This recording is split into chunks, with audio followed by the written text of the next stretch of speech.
You ever think about stuff? Aye, of course. I mean, really think about stuff. Big stuff. What, like elephants or jumbo-sized hot dogs? No. I mean the big questions.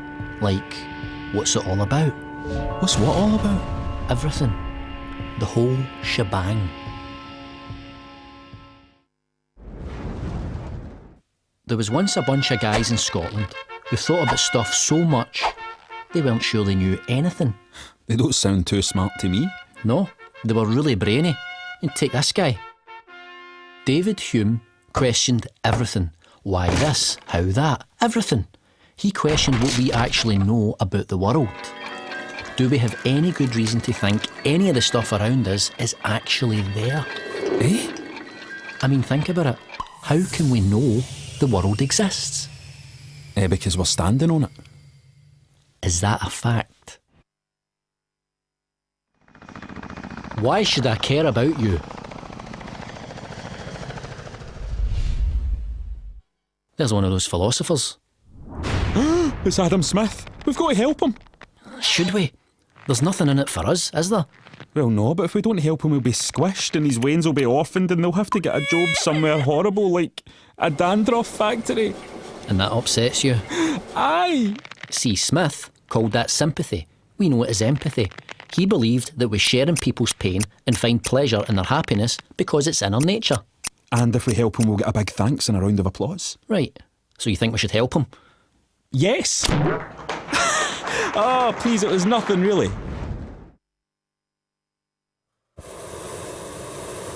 What is a good life? So, let's look at this carefully. Here's a pig that lives its life in mud, happy as Larry. And what a life. And then there's Mill. He said you would have a more valuable life as an unhappy person than as a happy pig. Aye, he looks a bit grumpy right enough. Mill hasn't been as consistently happy in his life. He's a right misery guts. But he did have quality moments of happiness, such as listening to his favourite music or winning a game of tennis. So you're saying that there are different kinds of happiness? Right. Mill says his life is better because he's had more valuable happiness than the pig. Right. And the pig's called Larry? No, he's not called Larry. I said he's happy as Larry. Right. So who's Larry? Now that's my kind of story. What do you think, Hume? Hey, what's wrong with Hume? He's thinking about a deep problem. The problem of knowledge. Oh, I've met a lot of people with knowledge problems. I don't mean cleverness, stupid. I mean, how can we know anything? Like, if we throw a ball up in the air, how can we know what happens next? Well, obviously it'll fall back down again. But how do you know that? Because that's what happens. What goes up must come down. I've seen it countless times. But what if you're in space? You throw a ball up there, it doesn't come back down, does it? Aye, well, it's different up there. So you can't say that every time a ball is thrown, it always falls back down. It's just in your experience that it has. But your experience isn't the same as knowledge. But don't people say you should learn from your experience? Well, it might help your survival to remember things, but Hume says it still doesn't show that you know anything.